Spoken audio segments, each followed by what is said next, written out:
வணக்கம். சித்தைக்க உணவே மருந்து மருந்து உணவு. வளரும் குழந்தைகளுக்கும் சரி, வயதானவர்களுக்கும் சரி, நோயாளிகளுக்கும் சரி, புரோட்டீன் எவ்வளோ முக்கியம், புரத சத்து எவ்வளோ முக்கியம் அப்படிங்கிறத நம்ம சொல்லிக்கிட்டே வரோம். இந்த புரதம் வளரும் குழந்தைகளுக்கு அவங்க வளர்ச்சிக்கு ரொம்ப உதவும். இதே பெரியவங்களுக்கு வளர்சிதை மாற்றம்னு சொல்கிற மாதிரி செல்ஸ் எல்லாம் ரீஜெனரேட் ஆகிறதுக்கு, புது செல்கள் வளர்கிறதுக்கு, பழுதடைந்த செல்ஸை திரும்ப ரீஜெனரேட் பண்ணுறதுக்கு, புத்துயிர் பெறுறதுக்கு இது ரொம்ப உதவியாக இருக்கும். முக்கியமாக நோயாளிகள் ஒரு நோயிலேருந்து திரும்பி வராங்க, ஹாஸ்பிட்டலைஸ் ஆகி திரும்பி வராங்க அப்படின்னா அவங்களோட உடம்புல உள்ள இன்னர் ஆர்கன்ஸில் என்ன பிரச்சனையோ அதை சரி பண்ணுறதுக்கும், அந்த இன்னர் ஆர்கன்ஸில் உள்ள பிரச்சனைகளை சரி செய்கிறதுக்கும், அவங்க செல்ஸ்லாம் ரீஜெனரேட் பண்ணுறதுக்கும் இந்த புரத சத்து மிகவும் ரொம்ப யூஸ்ஃபுல்லாக இருக்கும். ஆனால் இந்த புரத சத்தை பெரும்பாலும் பருப்பு எல்லாத்துலேயும் தான் கிடைக்குங்கிறது தெரியும். இரவு ஈவினிங் ஆனால் சுண்டல் சாப்பிடுவாங்க, இல்லை 11 மணிக்கு ஒரு சுண்டல் சாப்பிடும் போது கிடைக்கும்னு தெரியும். ஆனால் இந்த சுண்டல் சாப்பிடும்போது அவங்களுக்கு உடம்புல வாயு சேரும். சித்த மருத்துவ முறைப்படி வாயு உடம்புல சேரக்கூடாது. அந்த வாயு சேரும் போது பல பிரச்சனைகள் புதுசாக உருவாகிறது நிறைய சான்சஸ் இருக்குது. புரதம் மட்டும்தான் நமக்கு கிடைக்கணும், அதனால் ஏற்படுற வாயு நமக்கு சேரக்கூடாது அப்படின்னா இந்த புரதம் எடுத்துக்கும் போது முக்கியமாக சுண்டல், வெள்ளை கொண்டக்கடலை, கருப்பு கொண்டக்கடலை, காராமணி, எந்த ஒரு சுண்டலாக இருந்தாலும் சரி, பருப்பு வகைகள் எதுவாக இருந்தாலும் சரி, அது எடுத்துக்கும் போது நம்ம கூடவே இஞ்சி, பூண்டு, புதினா, பெருங்காயம் இது எல்லாமே கண்டிப்பாக எடுத்துக்கும் போது இந்த வாயு பிரச்சனை நமக்கு வராது. ஏன்னா இந்த வாயு வெளியேற அது உதவி செஞ்சிடும்.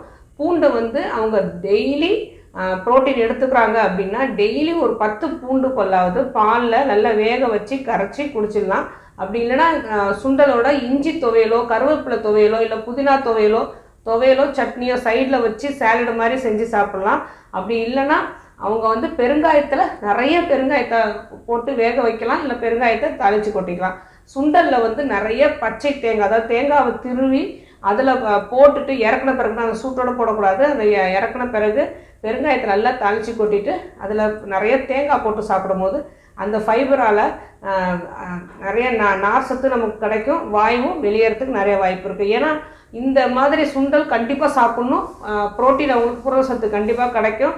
அவங்க நோயிலேருந்து மீண்டு வந்த பிறகு பழைய உடல் பலத்தை பெறத்துக்கு இந்த புரத சத்து ரொம்ப யூஸ்ஃபுல்லாக இருக்கும்.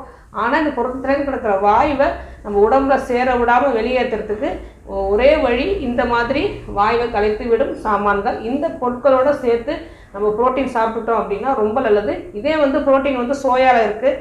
சோயாவை அப்படியே எடுத்துக்காமல் சோயாலேருந்து செய்ய வர மீல் மேக்கர்னு சொல்கிற சோயா சங்க்ஸ் அது எடுத்துக்கலாம். அப்படி இல்லைன்னா டோஃபு பன்னீர் அப்படின்னு சொல்லும்போது அந்த சோயா பால்லேருந்து எடுத்து ஒரு விதமான பன்னீர் செய்கிறாங்க. இந்த மாதிரி பன்னீர் அவங்க சாப்பிடும்போது வாயுவும் நமக்கு சேராது, புரோட்டீனும் அதிகமாக கிடச்சிரும். இந்த 2 வகையில் நம்ம பன்னீர் புரோட்டீன் சேர்த்துக்கும் போது உடம்புல அதாவது செல்ஸ் எல்லாம் நல்லாவே புத்துயிர் பெற்று நம்ம பழைய நிலைமைக்கு நம்ம உடம்பு நல்ல பழைய பலம் பெறத்துக்கு ரொம்ப யூஸ்ஃபுல்லாக இருக்கும். ஆனால் வாயு கலைச்சி விடுறதுக்கு கண்டிப்பாக கூடவே, ஏன்னா நம்ம சின்ன வயசுலேருந்து பார்த்துட்டு தான் இருக்கோம். பருப்பு வேக வைக்கும் போதே பெருங்காயம், மஞ்சத்தூள், பூண்டு இல்லாமல் கண்டிப்பாக வேக வைக்க மாட்டோம். அதுதான் அந்த காலத்தில் எல்லாம் சுவைக்காக, மனத்துக்காக அப்படின்னு நான் நினச்சிட்டு இருக்கோம். கண்டிப்பாக கிடையாதுங்க. ஒவ்வொரு பிரச்சனைக்கும் அது கூட சேர்க்குற பொருள் நம்ம முன்னோர்கள் சொல்லி கொடுத்தது.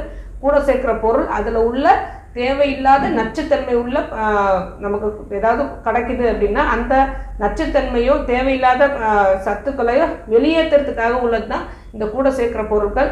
இப்போ முக்கியமாக பிரியாணிக்கு பட்டை, கிராம்பு, ஏலக்காய் இதெல்லாம் ஏன் போடுறோம் அப்படின்னா எல்லாமே செரிமானத்துக்கு யூஸ் பண்ணுற, அதாவது வெங்காயம் வரைக்கும் செரிமானத்துக்கு ரொம்ப உதவியாக இருக்கிற ஒரு பொருள்.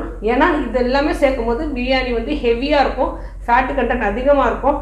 இதெல்லாம் சேர்த்து சாப்பிடும் போது நம்ம மனத்துக்காக நினைக்கிறோம், கண்டிப்பாக கிடையாது. அந்த காலத்தில் முன்னோர்கள் இதெல்லாம் ஏன் சேர்த்து செஞ்சாங்க அப்படின்னா ஊன் சோறு அப்படின்னு சேர்த்து செய்வாங்க.